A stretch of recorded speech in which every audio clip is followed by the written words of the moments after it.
কি আমি একজনের বউকে নিয়ে পালাচ্ছি, ঘরে আমার বউ ছেলে আছে, ঈদের দুজনের ভবিষ্যৎ কি হবে এই কথা একবার ভাবিস না তোরা? ও শালা ওই রকমই ছেলে, আগেও একটা এরকম কাজ করেছিল। আবার আমার মুখ মানে কি তাকাচ্ছিস? চোখে খুঁচিয়ে দেবো কোন আবার। এইদিকে টাকা শুনবে, তুই যে নতুন যে বিয়েটা করেছিস, যে মেয়েটাকে নিয়ে পালিয়েছিস, তারও তো সংসার, তারও তো স্বামী আছে নাকি? হ্যাঁ আছে। তা তার সংসার ভাঙিয়ে নিয়ে তুমি মেয়েটাকে নিয়ে পালিয়ে মেয়েটা দেখতে শুনতে ভালো ছিল আর আমার পছন্দ হইলো, তোকে ভালোবেসে ফেলেছিলাম আমি। যে সেই জন্য পালিয়েছিস তুই বলছি কেন বলতে পারে? এই তো কি না, আমি বলছি তো কথা। হ্যাঁ এবার বল, তুমি এটাকে কি কারণে বাড়ি থেকে বাই করে নিলি?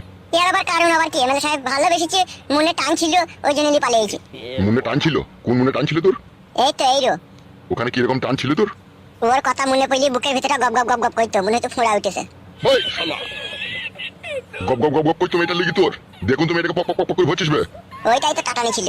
যে মেয়েটাকে বিয়ে করছিস সেই মেয়েটার স্বামী কোথাবে? আমি কি করে বলবো কোথা সে? শালো তুমি তার বউকে নিয়ে পালাই বা সে কোথা, সে কি করছে না করছে তুমি সে খবর রাখবা না হে।